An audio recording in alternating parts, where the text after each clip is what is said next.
নমস্কার, আমি সমাপ্ত। তোমাদের সকলকে স্বাগত জানাই মৈত্র স্টোরিতে। আশা করি তোমরা সকলেই খুব ভালো আছো এবং সুস্থ আছো। আজ আমি পাঠ করতে চলেছি পণ্ডিত ঈশ্বরচন্দ্র বিদ্যাসাগরের লেখা বেতাল। আর হ্যাঁ, তোমরা কিন্তু চ্যানেলটি সাবস্ক্রাইব করে রেখো আর একটা লাইক করে দিও। তাহলে আর দেরি করছি না, গল্প শুরু করছি। উজ্জয়িনী নগরে গন্ধর্ব সেন নামে এক রাজা ছিলেন। তার ছিল 4 রানী ও 6 পুত্র। রাজপুত্ররা সবাই বিদ্বান ও বুদ্ধিমান ছিলেন। গন্ধর্ব সেন মারা গেলে তার প্রথম পুত্র শম্ভু সিংহাসনে বসেন। রাজার ছোট ছেলে বিক্রমাদিত্য লেখাপড়ায়, নীতি জ্ঞানে ও শাস্ত্রে পারদর্শী ছিলেন, কিন্তু রাজা হবার জন্যে হঠাৎ তিনি ব্যস্ত হলেন। তিনি বড় ভাই শম্ভুকে হত্যা করে নিজে রাজা হলেন। ধীরে ধীরে গোটা জম্বুদ্বীপের রাজা হয়ে নিজের নাম চারিদিকে ছড়িয়ে দিলেন। একদিন রাজা বিক্রমাদিত্য মনে মনে ভাবলেন, ঈশ্বর আমাকে প্রজাদের ভালো মন্দ দেখার ভার দিয়েছেন, কিন্তু আমি তাদের প্রতি কোনো নজরই দিচ্ছি না। মন্ত্রীদের উপর রাজ্যের ভার দিয়ে নিশ্চিন্তে দিন কাটাচ্ছি। মন্ত্রীরা আমার প্রজাদের সঙ্গে কেমন ব্যবহার করছে তা তো আমি জানি না।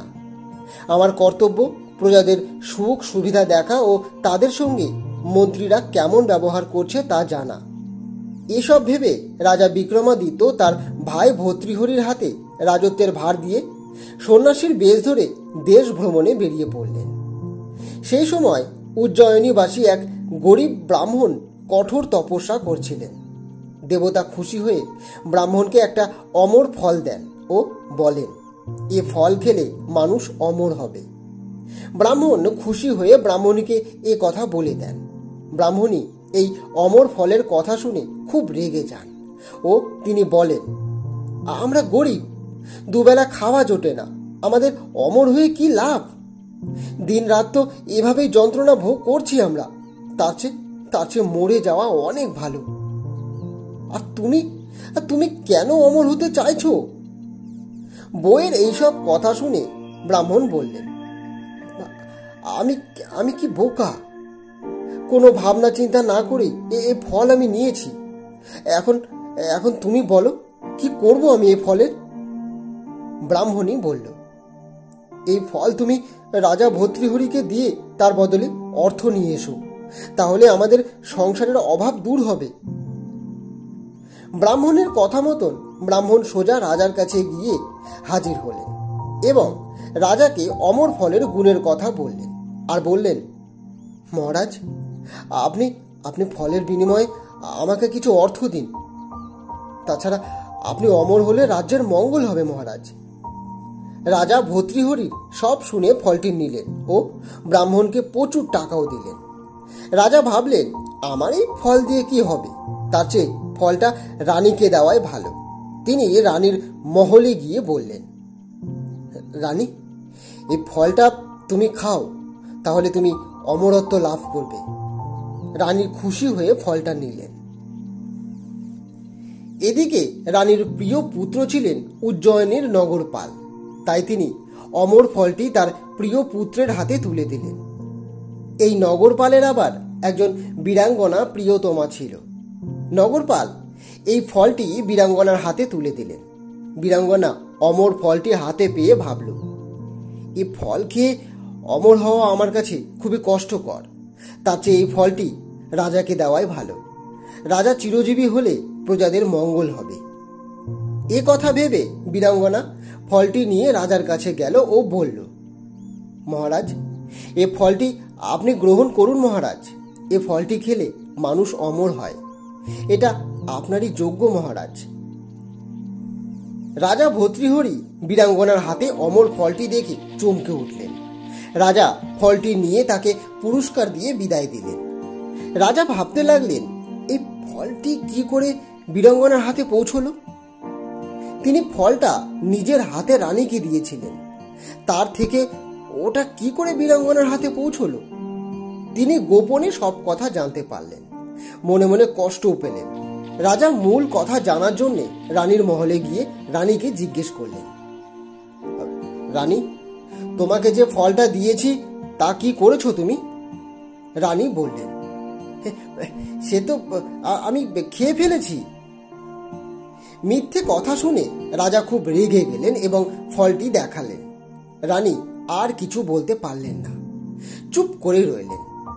রাজা ভর্তৃহরি রানী মহল থেকে বেরিয়ে অমর ফলটি নিজে খেলেন ও রাজবেশ ছেড়ে বনে গিয়ে তপস্যায় বসলেন। এদিকে বিক্রমাদিত্যের সিংহাসন খালি থাকায় দেবরাজ এক যক্ষকে রক্ষী হিসাবে উজ্জয়িনী নগরে পাঠালেন। যক্ষ খুব সতর্ক হয়ে নগর রক্ষণাবেক্ষণ করতে লাগলো। কিছুদিনের মধ্যেই রাজা ভর্তৃহরি সব ত্যাগ করে বনে চলে গিয়েছে এ খবরটা চারিদিকে ছড়িয়ে পড়ল। বিক্রমাদিত্য এ খবর পেয়ে নিজেই রাজ্যে ফিরে এলেন। তিনি মাঝরাতে নগরে প্রবেশ করতে গেলে নগর রক্ষক যক্ষ এসে রুখে দাঁড়ালো তার সামনে। কে তুই? কোথায় যাচ্ছিস? তোর নাম কি? রাজা বিক্রমাদিত্য রেগে বললেন, আমি হচ্ছি রাজা বিক্রমাদিত্য, আমি আমার রাজ্যে যাচ্ছি। তুই কে সেটা বল, আমার পথ আটকাচ্ছিস কেন? এবার যক্ষ বলল, দেবরাজ ইন্দ্র আমাকে এই নগরের রক্ষক নিযুক্ত করেছেন। তার অনুমতি ছাড়া তুমি এই নগরে প্রবেশ করতে পারবে না। আর যদি তুমি সত্যি রাজা বিক্রমাদিত্য হও তাহলে আগে আমার সাথে যুদ্ধ করো, পরে নগরে ঢুকবে। এ কথা শুনে রাজা বিক্রমাদিত্য যুদ্ধের জন্য তৈরি হলেন। যুদ্ধ শুরু হলো, চলল প্রচণ্ড যুদ্ধ। রাজা যক্ষকে পরাজিত করলেন। যক্ষ পরাজিত হয়ে বলল, তোমার ক্ষমতা দেখে আমি বুঝলাম সত্যি তুমি রাজা বিক্রমাদিত্য। এবার আমাকে ছেড়ে দাও, তার বদলে আমি তোমার প্রাণ বাঁচাবো। রাজা যক্ষের কথায় হেসে বললেন, তুই আমার প্রাণ বাঁচাবি? আমি ইচ্ছে করলে এখনই তোকে মেরে ফেলতে পারি। যক্ষ সব শুনে বলল, মহারাজ, তুমি ইচ্ছে করলে এখনই আমার প্রাণ নিতে পারো, কিন্তু আমি তোমাকে সামনের মৃত্যুর হাত থেকে বাঁচাবো। আমি যা বলছি তা তুমি শোনো। আমার কথা শুনলে দীর্ঘজীবী হবে এবং অখণ্ড পৃথিবীতে রাজত্ব করতে পারবে। রাজা বিক্রমাদিত্য যক্ষের কথা শুনে অবাক হয়ে গেলেন। তারপর শান্ত মনে তিনি যক্ষের কথা শুনতে লাগলেন। যক্ষ তার জীবন কাহিনী বলতে লাগল। ভোগবতী নগরে চন্দ্রভানু নামে এক রাজা ছিলেন। তিনি একদিন মৃগয়া করতে বেরিয়ে বনে গিয়ে দেখলেন একজন সাধু মাথা নিচের দিকে ও পা আকাশের দিকে করে ধ্যান করছেন। এই সাধু কারোর সঙ্গে কথা বলেন না। বহু কাল ধরে উনি এভাবেই ধ্যান করছেন। রাজা সন্ন্যাসীর এই কঠিন ব্রত দেখে খুব অবাক হয়ে নগরে ফিরে এলেন। পরের দিন রাজসভায় বসে সভাসদদের বললেন, আমি একজন অদ্ভুত সাধুকে দেখেছি। যদি কেউ এই সাধুকে রাজধানীতে আনতে পারে তাহলে তাকে আমি 1,00,000 মুদ্রা উপহার দেব। এ খবর সারা রাজ্যে ছড়িয়ে পড়ল। খবর শুনে একটি সুন্দরী ও বুদ্ধিমতী মেয়ে রাজার সামনে এসে বলল, মহারাজ, আপনি আদেশ দিলে আমি এই সাধুকে বিয়ে করে পুত্র সন্তানের মা হয়ে সেই পুত্রকে তার কাঁধে চাপিয়ে আপনার রাজসভায় নিয়ে আসতে পারি। মেয়েটির কথা শুনে রাজা চমকে উঠলেন এবং তাকে তাই করতে আদেশ দিলেন। মেয়েটি রাজার আদেশ পেয়ে সাধুর আশ্রমে গিয়ে দেখেন সাধু মাথা নিচের দিকে এবং পা উপরের দিকে তুলে একটা গাছের ডালে ঝুলে আছেন। সাধু কোনো কথা বলেন না। মেয়েটি সাধুর আশ্রমের পাশে একখানা কুটির তৈরি করে থাকতে লাগলো আর রোজ সাধুকে মোহনভোগ এনে খাওয়াতে লাগলো।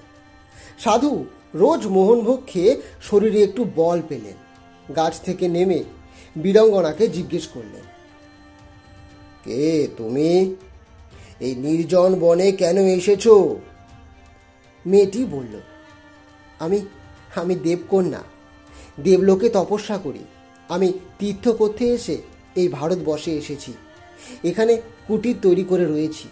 আপনার এই আশ্রমে এসে আপনার সেবা করে আমি ধন্য হলাম। এবার সাধু বললেন, তোমার ব্যবহার ও তোমার মিষ্টি রূপ দেখে আমার খুব ভালো লেগেছে। তোমার কুটিরে আমাকে নিয়ে চলো। মেয়েটি সাধুকে নিয়ে গেল নিজের ঘরে। সেখানে তাকে যত্ন করে অনেক কিছু খাওয়ালো। এইভাবে মেয়েটিকে সাধুর ভালো লাগলো, বিয়েও করলেন। সাধু তার তপস্যা ছেড়ে এই মেয়েটির সঙ্গে দিন কাটাতে লাগলেন। বছরখানেক পর তাদের একটি ছেলেও হলো। কিছুদিন পর মেয়েটি সাধুকে বলল, প্রভু, অনেক দিন তো হলো আমরা এখানে কাটাচ্ছি, এবার চলুন না তীর্থ করে বেড়াই। সাধু মেয়েটির কথায় রাজি হলেন। মেয়েটি তাদের ছেলেকে সাধুর কাঁধে চাপিয়ে চন্দ্রভানুর রাজধানীতে এলো। রাজসভায় উপস্থিত হওয়া মাত্র রাজা মেয়েটিকে চিনতে পারলেন আর সাধুর কাঁধে ছেলে দেখে সবাইকে বললেন, দেখো দেখো, এই মেয়েটি তার প্রতিজ্ঞা রেখেছে। সবাই বলল, হ্যাঁ মহারাজ, এই সেই মেয়েটি মহারাজ, এই সেই মেয়েটি। সবার কথা শুনে সাধু সব বুঝতে পারলেন এবং তার সব মোহ কেটে গেল। আগের সব কথা মনে পড়ে গেল তার। রাগে ক্ষোভে জ্বলতে লাগলো সে।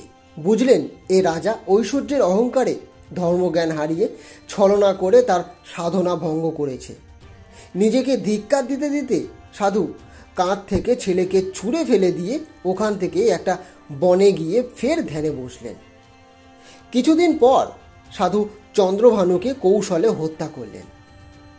এতখানি বলে যক্ষ বলল, মহারাজ, আপনি, রাজা চন্দ্রভানু আর ওই সাধু, আপনারা তিনজনে এক নগরে, এক নক্ষত্রে ও এক লগ্নে জন্মগ্রহণ করেছিলেন। আপনি রাজবংশের জন্মে এই পৃথিবীতে রাজত্ব করছেন, আর চন্দ্রভানু তেলির ঘরে জন্মে ভোগবতী রাজ্যের রাজা হয়েছে, আর সাধু কুমোরের ঘরে জন্মে যোগ সাধনা করে ক্ষমতা অর্জন করেছে। এই সাধু চন্দ্রভানুকে হত্যা করে তাকে বেতাল করে শ্মশানের কাছে এক শিরীষ গাছে ঝুলিয়ে রেখেছে। সাধু এখন আপনাকে হত্যা করার চেষ্টায় আছে। এটা সফল হলেই তার প্রতিজ্ঞা শেষ হবে। এখন কথা হলো, যদি আপনি ওই যোগীর হাত থেকে রেহাই পান, তাহলে আপনি বহুদিন বিনা বাধায় রাজত্ব করতে পারবেন।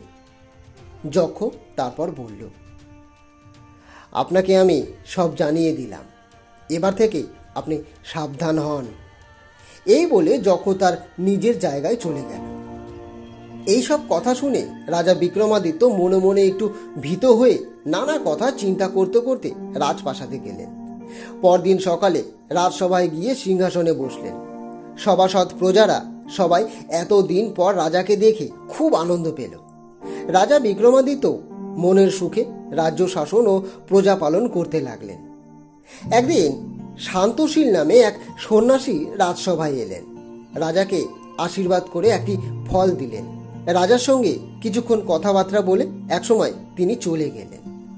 সন্ন্যাসী চলে যাওয়ার পর রাজা মনে মনে ভাবলেন, যক্ষ যে সাধুর কথা বলেছিল, এ সেই সাধু কি? তাহলে তো ফলটি খাওয়া উচিত হবে না। এই ভেবে রাজা ফলটি কোষাধ্যক্ষের হাতে দিয়ে বললেন, এটি রেখে দাও। সন্ন্যাসী রাজাকে আশীর্বাদ করে একটি করে ফল প্রতিদিন দিয়ে যেতে লাগলেন। রাজাও ফলগুলো কোষাধ্যক্ষের হাতে তুলে দিলেন।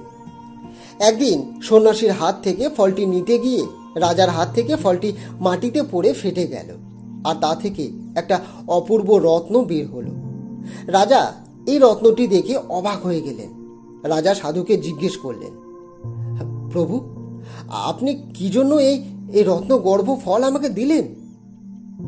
সাধু বললেন, মহারাজ, শাস্ত্রে আছে, রাজা, গুরু, জ্যোতিষবিদ ও চিকিৎসকের কাছে কখনো খালি হাতে যেতে নেই।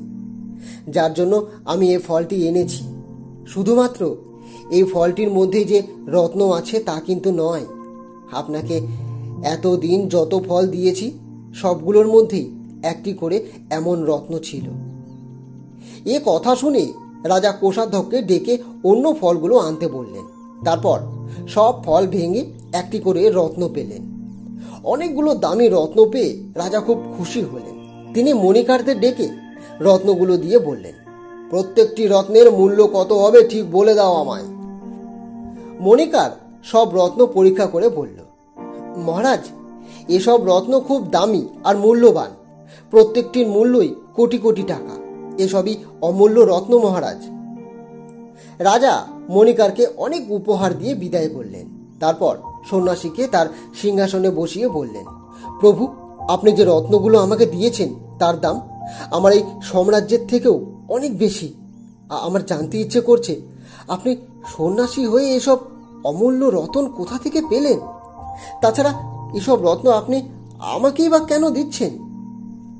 এবার সন্ন্যাসী বললেন, মহারাজ, একটা কথা আছে, ঔষধ আর মন্ত্র সবার সামনে বলা উচিত নয়।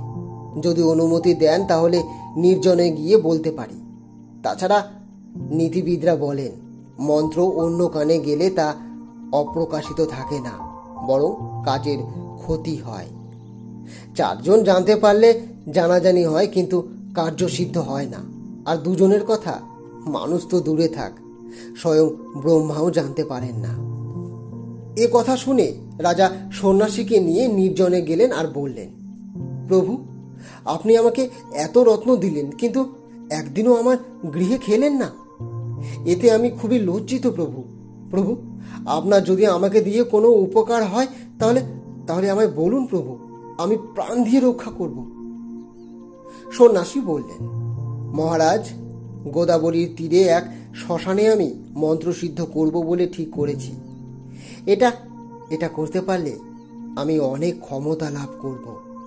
আমার ইচ্ছে, আপনি একদিন সন্ধ্যা থেকে সকাল পর্যন্ত আমার কাছে থাকবেন। আপনি কাছে থাকলে আমার মন্ত্রসিদ্ধ হবে। রাজা বললেন, বলুন প্রভু, কবে যেতে হবে আপনি বলুন, আমি সেই দিনই যাব। সন্ন্যাসী বললেন, আপনি আগামী ভাদ্র কৃষ্ণ চতুর্দশীতে সন্ধ্যাবেলায় একা আমার কাছে যাবেন, তাহলে আমার মন্ত্র সিদ্ধ হবে। এবার রাজা বললেন, হে যোগীশ্বর, আপনি নিশ্চিত থাকুন, আমি ঠিক সময়ে আপনার আশ্রমে পৌঁছে যাব। রাজার কাছ থেকে কথা আদায় করে সন্ন্যাসী আশ্রমে ফিরে গেলেন। সন্ন্যাসী কৃষ্ণা চতুর্দশীর দিন শ্মশানে ধ্যানে বসলেন। রাজা বিক্রমাদিত্য ঠিক সময়ে সন্ন্যাসীর কাছে গিয়ে হাজির হলেন। দেখলেন ভূত, পেট, পিশাচ, শাকিনী, ডাকিনীরা সব সন্ন্যাসীর চারিদিকে নৃত্য করছে। সন্ন্যাসী যোগাসনে বসে 2 হাতে 2টো মাথার খুলি নিয়ে বাজাচ্ছেন। রাজা বিক্রমাদিত্য কিন্তু এ ভয়ঙ্কর দৃশ্য দেখে মোটেও ভয় পেলেন না, বরং হাত জোর করে বললেন, প্রভু, আমি এসেছি প্রভু, এবার আপনি আদেশ করুন। সন্ন্যাসী বললেন, মহারাজ, আমি আপনার কথায় খুব খুশি হয়েছি। সৎ লোকেরা প্রাণ দিয়েও প্রতিজ্ঞা পালন করে। এখান থেকে 2 ক্রোশ দূরে দক্ষিণে একটা শ্মশান আছে, সেখানে একটা শিরীষ গাছে মরা ঝুলছে। ওই মরা আমার কাছে নিয়ে আসুন। রাজাকে এই আদেশ দিয়ে সন্ন্যাসী ফের যোগাসনে বসলেন।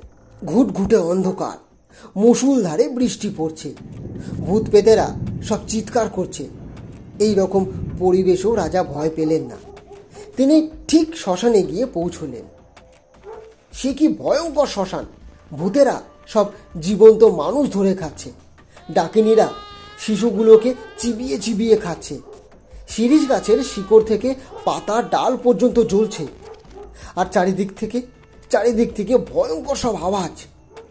বিক্রমাদিত্য শিশির গাছের কাছে গিয়ে দেখেন একটা মরা দড়ি বেঁধে গাছে ঝুলানো আছে। তার মাথাটা নিচের দিকে ঝুলছে আর পা দুটো আকাশের দিকে। এই সবটাকে দেখে রাজা বুঝতে পারলেন, যে রাজা চন্দ্রভানুর কথা বলেছিল এটা তারই সব। রাজা গাছে উঠে কোমর থেকে তলোয়ার বের করে সবের পায়ের দড়ি কেটে দিলেন। সবটা নিচে পড়ে চিৎকার করে কাঁদতে লাগলো। রাজা এই দৃশ্য দেখে অবাক হয়ে তাড়াতাড়ি গাছ থেকে এসে জিজ্ঞেস করলেন, কে তুমি? কি করে তোমার এমন হলো? এ কথা শুনে সবটা খিলখিল করে হাসতে লাগলো। তারপর সুসুর করে গাছে উঠে আগের মতন ঝুলে রইল। বিক্রমাদিত্য আবার গাছে উঠে দড়ি কেটে সবটাকে নিচে নামিয়ে বললেন, কি করে তোমার এমন হলো বলো, কি করে? সবটা কোনো উত্তর দিল না। রাজা বুঝতে পারলেন যক্ষ এই তেলি রাজা চন্দ্রভানুর কথাই বলেছিল। আর সন্ন্যাসী হচ্ছে কুমোর, যে নিজের যোগ সিদ্ধির জন্য চন্দ্রভানুকে শ্মশানে এভাবে রেখে দিয়েছে। তখন তিনি নিজের গায়ের চাদর সবটাকে জড়িয়ে কাঁধে তুলে নিয়ে চললেন সন্ন্যাসীর কাছে।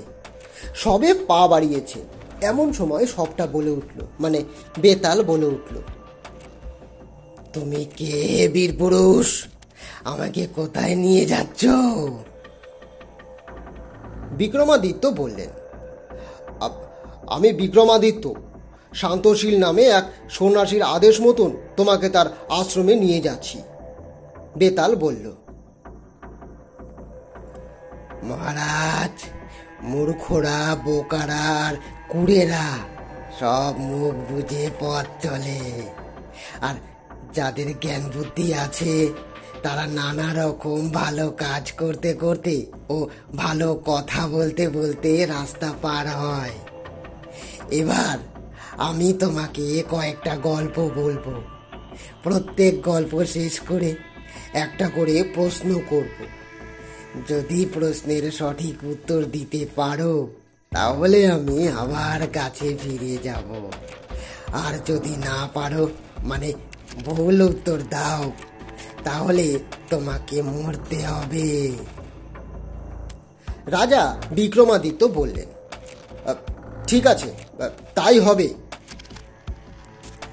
এই বলে রাজা মরাকে কাঁধে করে সন্ন্যাসীর আশ্রমের দিকে এগোতে লাগলেন, আর বেতাল তার প্রথম গল্প বলতে লাগলো।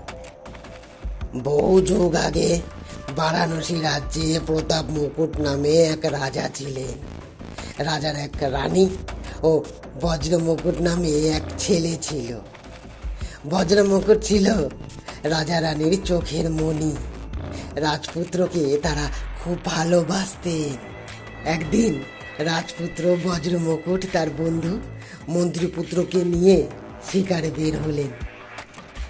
রাজপুত্র একলা একটা গভীর বনে ঢুকে পড়লেন। এই গভীর বনে একটা সরোবর ছিল।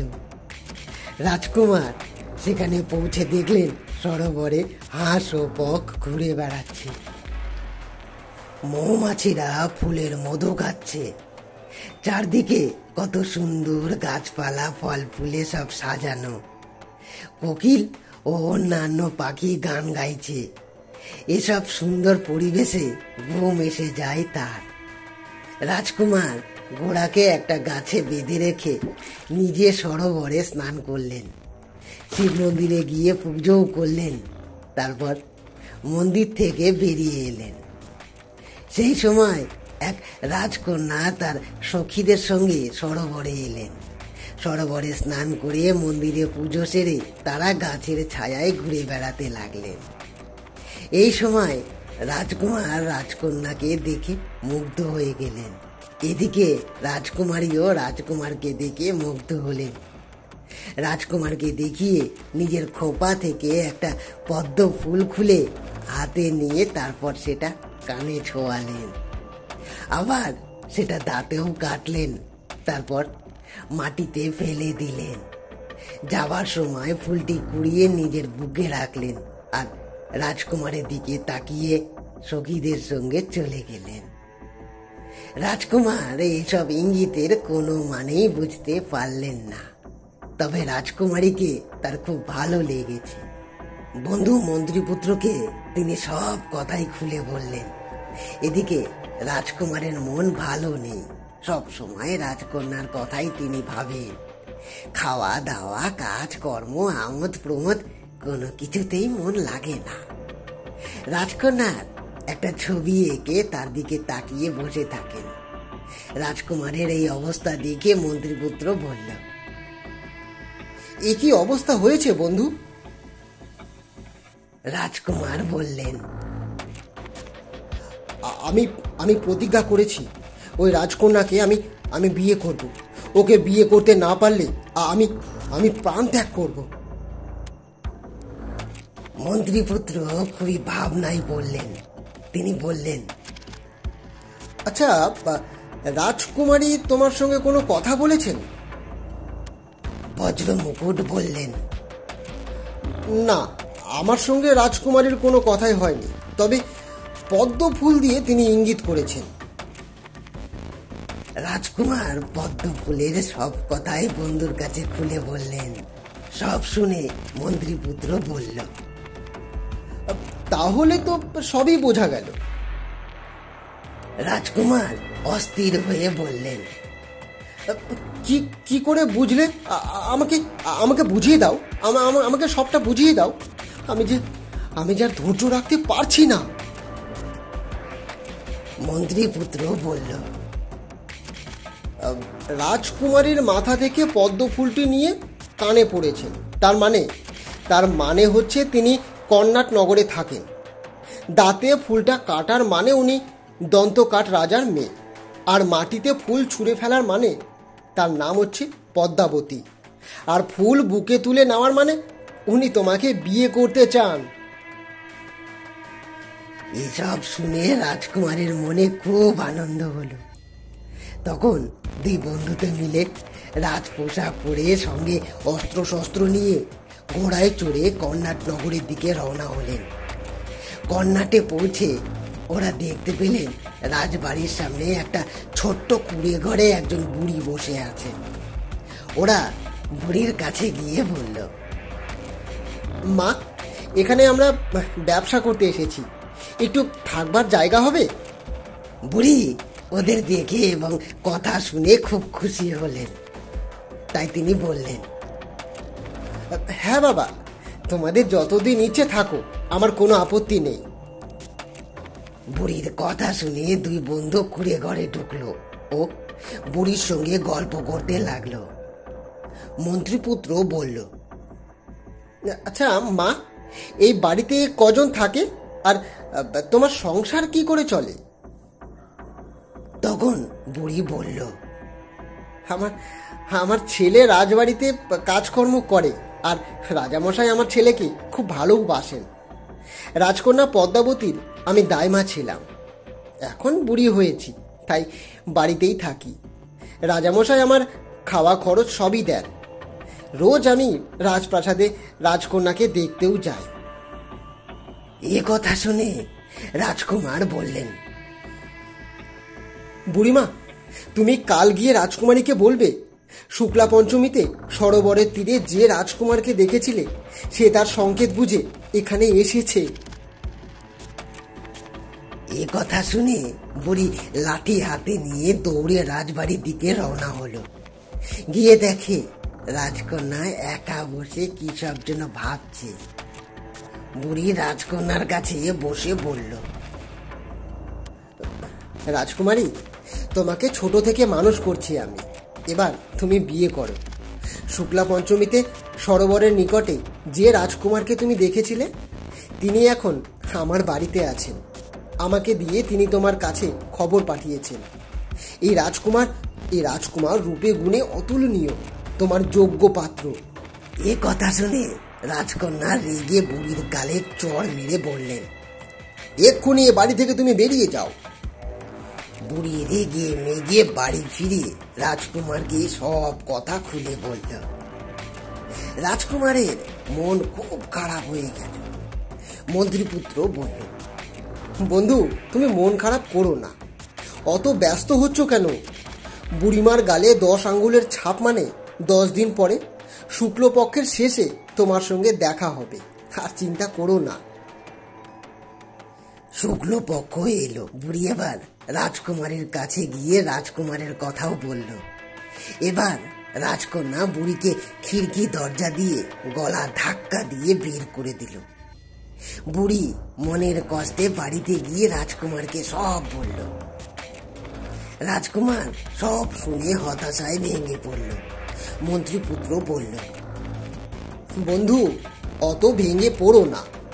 রাজকুমারী আজ রাত্রে তোমাকে খিড়কি দরজা দিয়ে অন্দরমহলে যেতে বলেছেন। এ কথা শুনে তো রাজকুমারের মনে আনন্দ আর ধরে না। রাত্রের অপেক্ষায় তিনি বসে রইলেন। রাত হতেই রাজকুমার রাজপোশাক পরে নিলেন। মন্ত্রীপুত্র তাকে খিড়কি দরজা পর্যন্ত পৌঁছে দিল। রাজকুমার ঢুকে দেখলেন রাজকন্যা সেজে গুজে বসে আছেন। ঘরদোর সব সাজানো গোছানো। ওই রাত্রেই তারা বিয়ে করলেন। মনের সুখে দুজনে গল্পও করলেন। ভোর হওয়ার পর রাজকন্যা রাজকুমারকে কিছুতেই যেতে দিলেন না। রাজকুমারও সেখানেই রয়ে গেলেন। মনের সুখে দিন কাটাতে লাগলেন। কিছুদিন পর রাজকুমার নিজের দেশে ফিরতে চাইলেন, কিন্তু রাজকুমারী কিছুতেই রাজপুত্রকে ছাড়লেন না। রাজকুমার মনে মনে ভাবতে লাগলেন, আমি খুব অন্যায় করছি। আমি আমার মা বাবাকে ছেড়ে আছি। আমার প্রিয় বন্ধু, তারও কোনো খোঁজ খবর নিচ্ছি না। সবাই নিশ্চয়ই আমাকে স্বার্থপর ভাবছে। রাজকুমারকে এভাবে চুপ করে বসে থাকতে দেখে রাজকন্যা বললেন, কি হয়েছে তোমার? রাজপুত্র বললেন, আমার বন্ধু মন্ত্রীপুত্র এখানেই রয়েছে। প্রায় 1 মাস হতে চলল, তার কোনো খবর আমি জানি না। আমার এই বন্ধু খুব বিদ্বান ও বুদ্ধিমান। সেই তো তোমার সব সংকেতের মানে আমাকে বলে দিয়েছিল। বন্ধুর সঙ্গে আমার দেখা করা খুবই উচিত। সব শুনে রাজকুমারী বললেন, খুবই অন্যায় করছো তুমি। বন্ধু বলে কথা। আমি অনেক রকম মিষ্টি খাবার তৈরি করে তোমার বন্ধুর কাছে পাঠাচ্ছি। তুমি গিয়ে তার কাছে ক্ষমা চেয়ে নাও। রাজকুমার বুড়ির বাড়িতে গিয়ে বন্ধুর সঙ্গে দেখা করে সব কথা বলল। বহুদিন পর বন্ধুকে পেয়ে মন্ত্রীপুত্রের মনে খুব আনন্দ হলো। রাজপুত্র চলে যেতে চাইলে রাজকুমারী মনে মনে ভাবলেন, রাজকুমার বন্ধুর বুদ্ধিতেই আমাকে বিয়ে করেছে। এখন বন্ধুকে গিয়ে সব কথা বলবি। এরপর এই সব কথা আর গোপন থাকবে না, সবাই জেনে যাবে। তার চেয়ে মন্ত্রীপুত্রকে মেরে ফেলাই ভালো। এই ভেবে পদ্মাবতী মিষ্টিতে বিষ মিশিয়ে সখীদের দিয়ে বুড়ির বাড়িতে পৌঁছে দিলেন। মন্ত্রীপুত্র এত মিষ্টি দেখে অবাক হয়ে বলল, এত মিষ্টি কেন? রাজকুমার বললেন, আজ তোমার কথা ভাবছিলাম বন্ধু। পদ্মাবতীর কাছে তোমার কথা বলেছি। তোমার কথা শুনে পদ্মাবতী খুব খুশি হয়েছে, তাই বলেছে তুমি বন্ধুর কাছে যাও। আমি নিজের হাতে মিষ্টি তৈরি করে পাঠিয়ে দিচ্ছি। বন্ধু, তুমি আমার সামনে বসে মিষ্টি খাও, তাহলে আমি খুব খুশি হব। রাজপ্রাসাদে গিয়ে আমি বলবো তুমি রাজকুমারীর প্রশংসা করেছো। এতে রাজকুমারীও খুব খুশি হবে। মন্ত্রীপুত্র সব শুনে দুঃখের সঙ্গে বলল, এ মিষ্টিতে বিষ আছে বন্ধু। যে খাবে সেই মারা যাবে। তুমি যে খাওনি ভাগ্য ভালো। তুমি খুবই সহজ সরল বন্ধু। তুমি এসব জানো না। জানো তো, রাজকুমারীরা রাজকুমারের প্রিয় পাত্রকে দু চোখে দেখতে পারে না। তোমার উচিত হয়নি আমার কথা ওকে বলা। রাজকুমার এ কথা শুনে বললেন, বন্ধু, আমি এ কথা বিশ্বাস করতে পারছি না। তুমি জানো না রাজকুমারী কত ভালো মনের, আমাকে কত ভালোবাসে। ঠিক আছে, আমি পরীক্ষা করতে চাই।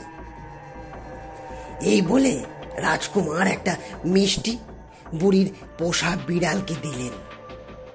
বিড়ালটা মিষ্টি খেয়ে সাথে সাথেই মারা গেল। এই দৃশ্য দেখে রাজকুমার মনে ভীষণ কষ্ট পেলেন। তিনি বললেন, না, আমি আর ওই রাজকুমারীর সঙ্গে কোনো সম্পর্ক রাখবো না। মন্ত্রীপুত্র বলল, না বন্ধু, তুমি তাকে ত্যাগ করো না। তাকে কৌশলে রাজধানীতে নিয়ে যেতে হবে। আমি যেমনটি বলি তুমি তেমনটি করো। তুমি পদ্মাবতীকে গিয়ে বলো যে মিষ্টি পাঠিয়েছে সে মিষ্টি খেয়ে আমি ঘুমিয়ে আছি। তাকে আর কিছুই বলবে না।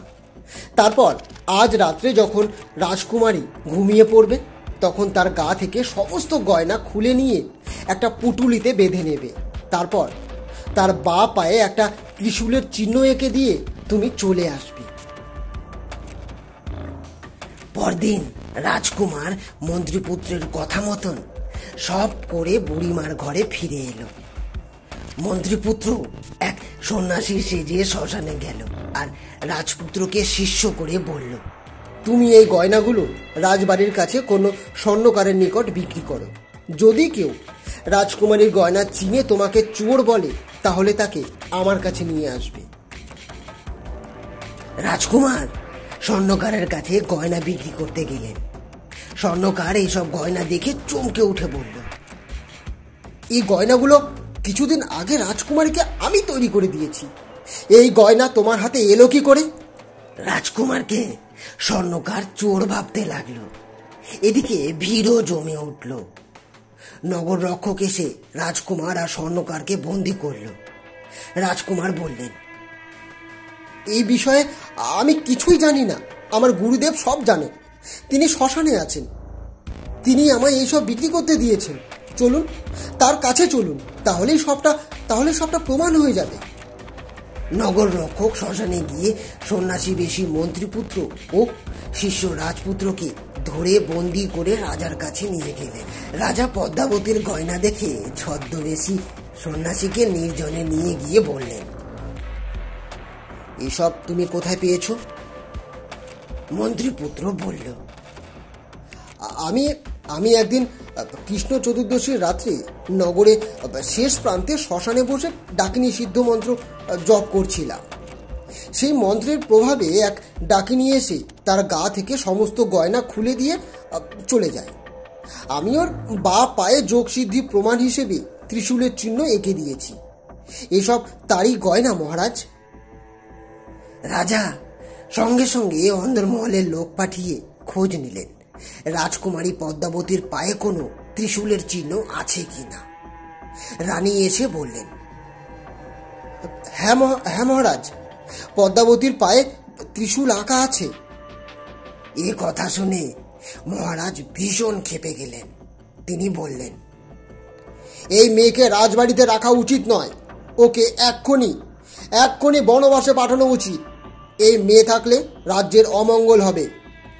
রাজার আদেশে পদ্মাবতীকে পালকি করে গভীর বনে রেখে আসা হলো। ওদিকে মন্ত্রীপুত্র রাজপুত্রকে সঙ্গে নিয়ে রাজকুমারীর খোঁজে বের হলো। ওরা দেখলো রাজকুমারী পদ্মাবতী একটা গাছের তলায় বসে কাঁদছে। রাজকুমার অনেক বুঝিয়ে রাজকন্যাকে ঘোড়ার পিঠে উঠিয়ে নিজের দেশে রওনা দিলেন। রাজা ও রানী এতদিন পর ছেলেকে ও ছেলের বউকে দেখে খুব খুশি হলেন। তারপর তারা সুখে শান্তিতে ঘর সংসার করতে লাগলেন। এই গল্প বলে বেতাল বলল, মহারাজ, এবার আমার প্রশ্নের উত্তর দিন। এই গল্পে পদ্মাবতী, তার পিতা দন্তকাঠ ও মন্ত্রীপুত্র, এদের মধ্যে কে সবচেয়ে বেশি অপরাধী? বিক্রমাদিত্য বললেন, রাজা দন্তকাঠ এই গল্পের সবচেয়ে বেশি অপরাধী। বেতাল বলল, কেন? বিক্রমাদিত্য বললেন, শত্রুকে মারা কোনো দোষের নয়। পদ্মাবতী মন্ত্রীপুত্রকে শত্রু ভেবে মেরে ফেলতে চেয়েছেন, আর মন্ত্রীপুত্র পদ্মাবতীকে শত্রু ভেবেই তার সঙ্গে নিষ্ঠুর ব্যবহার করেছেন। কিন্তু রাজা দন্তকাঠ সঠিক বিচার করেননি। তিনি পিতা হয়ে মেয়ের দোষ বিচার না করে তাকে বনবাসে দিলেন। এই কারণেই তিনি বেশি অপরাধ করেছেন। এই কথা শুনে বেতাল আবার শ্মশানে গিয়ে আগের মতন গাছে ঝুলে রইল। বিক্রমাদিত্য তার পেছন পেছন গিয়ে তাকে গাছ থেকে নামিয়ে কাঁধে তুলে ফের রওনা দিলেন। বেতাল এবার তার দ্বিতীয় গল্প শুরু করল। এক সময় যমুনা নদীর তীরে জয়স্থল নামে একটা গ্রাম ছিল। সেই গ্রামে কেশব শর্মা নামে এক ব্রাহ্মণ বাস করতেন। এই ব্রাহ্মণের এক ছেলে ও এক মেয়ে ছিল। মেয়ের নাম মধুমালতী। মেয়েটি ছিল অপূর্ব সুন্দরী। দেখতে দেখতে মধুমালতী বড় হয়ে উঠল। ক্রমে মধুমালতীর বিয়ের বয়স হলে ব্রাহ্মণ ও তার ছেলে চারিদিকে ভালো পাত্রের খোঁজ করতে লাগলেন। একদিন ব্রাহ্মণ তার যজমানের ছেলের বিয়েতে গ্রামে গেছেন। ওদিকে তার পুত্র পড়াশোনার জন্য গুরু বাড়িতে গেছে। সেই সময় ত্রিবিক্রম নামে এক ব্রাহ্মণের ছেলে কেশব শর্মার বাড়িতে এলো। বাড়িতে কেশব শর্মার বউ আর মেয়ে মধুমালতী ছাড়া কেউ নেই। ছেলেটিকে কেশব শর্মার স্ত্রীর খুব ভালো লাগলো। যেমন দেখতে শুনতে ভালো, তেমনি ব্যবহারটাও খুব মিষ্টি। তাছাড়া বংশ পরিচয় খুব ভালো। ব্রাহ্মণী মনে মনে ভাবলেন, এই ছেলের সঙ্গে যদি মধুমালতীর বিয়ে হয় তাহলে খুব ভালো হবে। তাই তিনি বলেই ফেললেন, তোমাকে আমার পছন্দ হয়েছে, তোমার সাথে আমার মেয়ের বিয়ে দেব। ব্রাহ্মণের কথা শুনে ত্রিবিক্রম মনে মনে খুশি হয়ে মধুমালতীকে বিয়ে করতে রাজি হলো। এখন ব্রাহ্মণ ফিরলেই সম্বন্ধটা পাকা হয়। বেশ কিছুদিন পর ব্রাহ্মণ ও তার ছেলে দুইজন পাত্রকে সঙ্গে করে বাড়ি ফিরলেন। এই দুজনের নাম বামন ও মধুসূদন। 3 পাত্রকে নিয়ে কেশব শর্মা খুবই চিন্তায় পড়লেন, কারণ 3টে পাত্রই রূপে গুণে বিদ্যায় বুদ্ধিতে সমান। কাকে ছেড়ে কার সঙ্গে বিয়ে দেবেন, তাই পাত্র নির্বাচনে খুব সমস্যায় পড়লেন ব্রাহ্মণ। এদিকে ঘটনাটা ঘটে গেল অন্যরকম। মধুমালতীকে সাপে কাটে। অনেক বৈদ্য ওঝা এসেও মধুমালতীকে বাঁচাতে পারল না। মধুমালতী মারা গেল। সবাই শোকে দুঃখে ভেঙে পড়ল। ব্রাহ্মণ ও তার ছেলে আর 3 পাত্র মিলে মৃতদেহটি শ্মশানে নিয়ে গেল ও পুড়িয়ে ফেলল। ব্রাহ্মণ ও তার ছেলে বাড়ি ফিরে গেলেন। আর 3 পাত্রের মধ্যে ত্রিবিক্রম চিতা থেকে হাড় কুড়িয়ে কাপড়ে বেঁধে ঘরের কোণে রেখে দেশ ঘুরতে বের হলেন। বামন সন্ন্যাসী হয়ে তীর্থে বের হলো। মধুসূদন ওই শ্মশানের এক কোণে কুড়ে ঘর বানিয়ে চিতা থেকে ছাই এনে কুড়ে ঘরে রাখলো ও যোগাভ্যাস করতে লাগলো। বামন তীর্থে বেরিয়ে একদিন দুপুরবেলা এক ব্রাহ্মণের বাড়িতে গেল। সন্ন্যাসী দেখে ব্রাহ্মণ তাকে খুব আদর যত্ন করে খেতে বসালেন। ব্রাহ্মণী ব্রাহ্মণকে খেতে দিতে লাগলেন। এমন সময় ব্রাহ্মণের 5 বছরের ছেলেটা খুব দুষ্টুমি করতে লাগলো। ব্রাহ্মণী কিছুতেই ছেলেকে বশে আনতে পারলেন না। তাই রেগে মেগে ছেলেকে জ্বলন্ত উনুনে ফেলে দিয়ে খাবার পরিবেশন করতে লাগলেন। এই দৃশ্য দেখে ব্রাহ্মণ ভীষণ রেগে গিয়ে খাবার থালা থেকে উঠে গেলেন। তাই দেখে ব্রাহ্মণ বললেন, কি হয়েছে আপনার, খাচ্ছেন না কেন? বামন বলল, আপনার স্ত্রীর মতো নিষ্ঠুর মা পৃথিবীতে একটাও নেই। এই গৃহে আমি খেতে পারবো না। ব্রাহ্মণ সন্ন্যাসীর কথা শুনে ঘরে গিয়ে সঞ্জীবনী পুঁথি সঙ্গে নিয়ে এলেন। তারপর পুঁথি খুলে একটা মন্ত্র পাঠ করতেই তার ছেলে প্রাণ ফিরে পেল। এই দৃশ্য দেখে ব্রাহ্মণ সন্ন্যাসী ভাবল, এ তো খুব মজার ব্যাপার।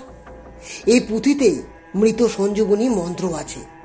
এই মন্ত্র জানতে পারলে এখনই মধুমালতী বেঁচে যাবে। বামন সন্ন্যাসী ঠিক করল, যেমন করেই হোক এই পুঁথিটা চুরি করতেই হবে। তাই বামন ব্রাহ্মণীকে বলল, এখন তো বেলা অনেক হলো, যেতে রাতও হয়ে যাবে। ভাবছি রাতটা এখানেই কাটাবো। ব্রাহ্মণী খুশি হয়ে বামনের থাকার জায়গা করে দিলেন। খাওয়া দাওয়া সেরে সবাই যখন ঘুমিয়ে পড়ল, তখন বামন পুঁথি নিয়ে চুপিসারে বামনের বাড়ি থেকে বেরিয়ে জয়স্থল নগরের সেই শ্মশানে গিয়ে হাজির হলো। দেখলো মধুসূদন বসে যোগাভ্যাস করছে আর ত্রিবিক্রমও সেখানে রয়েছে। বামন 2 পাত্রকে বলল, এই দেখো আমি মৃত সঞ্জীবনী মন্ত্র শিখেছি। তোমরা মধুমালতীর হাড় ও ছাই একসঙ্গে করো, আমি ওকে মন্ত্র বলে বাঁচিয়ে তুলব। 2 পাত্র সঙ্গে সঙ্গে হাড় ছাই এক জায়গায় জড়ো করল। বামন পুঁথি খুলে মন্ত্র জপ করতে লাগলো। দেখতে দেখতে ছাই আর হাড় সব মিলে মধুমালতী বেঁচে উঠল। জীবন্ত মধুমালতীকে ফিরে পেয়ে পাত্রদের মধ্যে ঝগড়া লেগে গেল। সবার ইচ্ছে মধুমালতীকে বিয়ে করে। এতখানি বলে বেতাল বিক্রমাদিত্যকে বলল, বলুন তো মহারাজ, মধুমালতীর সাথে কোন পাত্রের বিয়ে হওয়া উচিত? বিক্রমাদিত্য বললেন, মধুমালতীর সঙ্গে বিয়ে হওয়া উচিত মধুসূদনের, কারণ এতদিন ও শ্মশানে বাস করছিল।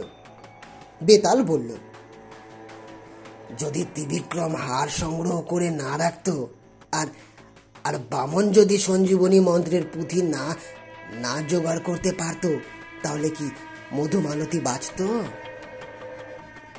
বিক্রমাদিত্য বললেন, ত্রিবিক্রম হার সংগ্রহ করে ছেলের কাজ করেছিল, আর বামন তাকে প্রাণ ফিরিয়ে তার পিতার কাজ করেছিল।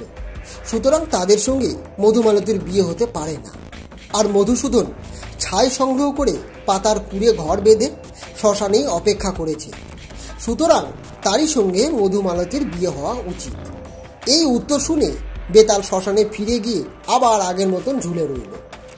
বিক্রমাদিত্য তার পেছনে গিয়ে দড়ি কেটে তাকে কাঁধে নিয়ে ফের শ্মশানের আশ্রমের দিকে রওনা দিলেন। বেতাল এবার তার তৃতীয় গল্প শুরু করল। একসময় বর্ধমান নগরে রূপসেন নামে এক রাজা ছিলেন। তিনি ছিলেন পণ্ডিত, ধার্মিক, দয়ালু ও বুদ্ধিমান। একদিন বীরবর নামে এক যোদ্ধা এসে রাজার কাছে কাজ চাইল। রাজা বীরবরকে দেখে ও তার কথাবার্তা শুনে খুশি হয়ে তাকে কাজ দিলেন আর জিজ্ঞাসাও করলেন, কত টাকা তুমি বেতন চাও? বীরবর বলল, মহারাজ, আমাকে রোজ 1000 সোনার মোহর দিলেই চলবে। রাজা বললেন, তোমার সংসারে কজন লোক আছে? বীরবর বলল, মহারাজ, আমার স্ত্রী, এক ছেলে আর এক মেয়ে আছে। রাজা এ কথা শুনে ভাবলেন, যার পরিবারে এত কম লোক, সে কেন এত টাকা চাইছে? মনে হচ্ছে লোকটার অনেক গুণ আছে। যাক, কয়েকটা দিন ওকে রেখে দেখা যাক কি গুণ আছে লোকটার। রাজা তার কোষাধ্যক্ষকে ডেকে বললেন বীরবরকে প্রতিদিন 1000 সোনার মোহর বেতন হিসাবে দিতে। এদিকে বীরবর রোজই 1000 সোনার মোহর নিয়ে বাড়িতে যায়। তবে মোহরের অর্ধেক দান করে বৈষ্ণব, বৈরাগী ও সন্ন্যাসীদের। বাকি টাকা নিয়ে গরিব দুঃখীদের খাওয়ার, আর যা অল্প বাকি থাকে তাতে নিজের সংসার চালায়। রোজই এইভাবে সে 1000 মোহর খরচা করত। রাতে অস্ত্র শস্ত্র ও সাজ পোশাক পরে রাজবাড়ি পাহারা দিত। রাজাও ওর শক্তি ও সাহস পরীক্ষা করার জন্য মাঝরাতে নানা কাজে পাঠাতেন, আর বীরবর সেই সব সহজেই করে ফিরে আসত। একদিন গভীর রাতে রাজা এক স্ত্রীলোকের কান্না শুনতে পেলেন। সঙ্গে সঙ্গে বীরবরকে ডেকে বললেন, তুমি এখনই গিয়ে খোঁজ নিয়ে এসো, কে কাঁদছে। বীরবর রাজার আদেশ মতন চলে গেল। এদিকে রাজাও তার সাহস ও শক্তি দেখার জন্য পেছনে পেছনে গেলেন। বীরবর কান্নার সুর শুনতে শুনতে এক ভয়ঙ্কর শ্মশানে গিয়ে হাজির হলো। দেখলো একজন সুন্দরী মেয়ে গয়না পরে কপাল চাপড়ে চাপড়ে কাঁদছে। বীরবর তাকে জিজ্ঞেস করল, মা, কেন এইভাবে শ্মশানে কাঁদছেন আপনি? কি হয়েছে আপনার? মেয়েটি বলল, আমি রাজলক্ষ্মী। রাজা রূপসেনের প্রাসাদে অনেক অন্যায় কাজ হচ্ছে, তাই আমি ওখানে থাকতে পারছি না। আমি চলে গেলে অলক্ষ্মী আসবে, রাজার খুব অমঙ্গল হবে। রাজা কিছুদিনের মধ্যে মারাও যাবেন। এত ভালো ধার্মিক দয়ালু রাজা মরে যাবে, এই জন্যই আমি কাঁদছি। দেবীর মুখে এসব শুনে বীরবর ভয়ে কেঁপে উঠল। দেবীর কাছে হাত জোর করে বলল, মা, রাজাকে এই বিপদ থেকে উদ্ধার করুন মা। যদি কোনো উপায় থাকে তা আমাকে বলুন মা, বলুন। আমি আমার জীবন দিয়ে তা রক্ষা করব। মহালক্ষ্মী বললেন, উপায় একটা আছে, তবে সে কাজ কি তুমি করতে পারবে? এখান থেকে পূর্ব দিকে একটা মন্দির আছে। সেই মন্দিরের দেবীর কাছে যদি কেউ তার ছেলের নিজের হাতে বলি দেয়, তাহলে দেবীর দয়ায় রাজার সব অমঙ্গল কেটে যাবে। এই কঠিন কাজ কে করবে বলো তো? এই কথা শুনে বীরবর সোজা বাড়িতে গেল। তার পেছন পেছন রাজাও গেলেন। বীরবর বাড়িতে গিয়ে তার বউকে সব কথা খুলে বলল। বউ গিয়ে ছেলেকে ঘুম থেকে ডেকে তুলে বলল, বাবা, তোমার মাথা কেটে দেবীকে দিলে রাজার সব অমঙ্গল কেটে যাবে, ও রাজ্যের উন্নতি হবে। ছেলে মায়ের কথা শুনে বলল, এ তো খুব ভালো কথা মা। তোমাদের আদেশ মতন কাজ করতে পারছি, বাবার কর্তব্যে সাহায্য করতে পারছি আমি। তাছাড়া নিজের এই সামান্য দেহটাকে দেবতাকে দান করছি, এ তো আমার সৌভাগ্যের কথা মা। ছেলের এই কথায় বীরবর মনে আনন্দ পেলেও মনটা ছেলের জন্য কেঁদে উঠল। শেষে পুজোর জিনিসপত্র নিয়ে মন্দিরের দিকে রওনা দিল। রাজা এসব নিজের চোখে দেখলেন, অবাক হয়ে গেলেন বীরবর ও তার পরিবারের প্রভু ভক্তি দেখে। তিনিও ওদের পেছন পেছন চললেন। বীরবর দেবীকে পুজো করে বলল, হে দেবী, তোমাকে খুশি করার জন্য আমার ছেলেকে আমি বলি দিলাম। তোমার দয়ায় রাজা যেন দীর্ঘ আয়ু পায় মা। এই বলে বীরবর খড়গ দিয়ে নিজের ছেলের মাথা কেটে দেবীর চরণে দান করল। এই দৃশ্য দেখে বীরবরের মেয়ে খড়গ নিয়ে বুকে বসিয়ে দিল, কারণ ও ভাইকে খুবই ভালোবাসত। মেয়েকে ও ছেলেকে হারিয়ে বীরবরের স্ত্রী নিজে আত্মহত্যা করল। বীরবর মনে মনে ভাবল, আর আমার বেঁচে কি লাভ? ছেলে মেয়ে বউ সবাইকে তো হারালাম, প্রভুর কাজও তো শেষ করলাম। এই ভেবে বীরবর খড়গ নিয়ে নিজের মাথা কেটে ফেলল। রাজা আড়ালে দাঁড়িয়ে সবকিছু দেখছেন। তিনি ভাবলেন, আমার জন্য ওরা সবাই প্রাণ ত্যাগ করলো, আর আমার বেঁচে কি হবে? এই ভেবে তিনিও খড়গটি তুলে যেই বুকে বসাতে গেলেন, ঠিক তখনই দেবী দুর্গা রাজার হাতটা ধরে বললেন, বৎস, তোমার সাহস দেখে আমি খুব খুশি হয়েছি। তুমি আমার কাছে বর চাও। রাজা বললেন, মা, তুমি যদি সত্যিই আমার উপর খুশি হয়ে থাকো, তাহলে এই চারজনকে প্রাণদান করো মা, প্রাণদান করো। মা দুর্গা তথাস্তু বলে স্বর্গ থেকে অমৃত এনে মৃত চারজনের গায়ে ছিটিয়ে দিলেন। ওরা চারজনই প্রাণ ফিরে পেল। মনে হলো যেন ওরা সদ্য ঘুম থেকে উঠেছে। রাজা ওদের বেঁচে উঠতে দেখে খুব খুশি হলেন। তিনি দেবীর পায়ে পড়ে তার স্তব করতে লাগলেন। রাজার ভক্তি ও স্তব শুনে দেবী খুশি হয়ে রাজাকে আশীর্বাদ করে বর দিয়ে অদৃশ্য হয়ে গেলেন। পরদিন রাজসভায় রাজা সবার সামনে বীরবরের প্রভু ভক্তির কথা বললেন এবং প্রভু ভক্ত বীরবরকে অর্ধেক রাজ্য দান করলেন। গল্প শেষ করে বেতাল বলল, এবার বলো তো মহারাজ, এদের মধ্যে কে সবচেয়ে বেশি মহৎ? বিক্রমাদিত্য বললেন, আমার মতে রাজাই বেশি মহৎ, কারণ বীরবর তার কর্তব্য পালন করেছে। তাছাড়া বীরবরের স্ত্রী ও ছেলে মেয়ে প্রাণ দিয়েছে স্বামী ও পিতার জন্য। এ তো সন্তান ও স্ত্রীর কর্তব্য। কিন্তু রাজার তো কোনো ধর্ম নেই, তবুও তিনি তার প্রভুভক্ত প্রজার জন্য প্রাণ দিতে চেয়েছিলেন। সঠিক উত্তর পেয়ে বেতাল আবার শ্মশানে গিয়ে সেই গাছে ঝুলে রইল। বিক্রমাদিত্য দৌড়ে গিয়ে দড়ি কেটে বেতালকে কাঁধে করে হাঁটতে লাগলেন। এবার বেতাল তার চতুর্থ গল্প বলতে শুরু করল।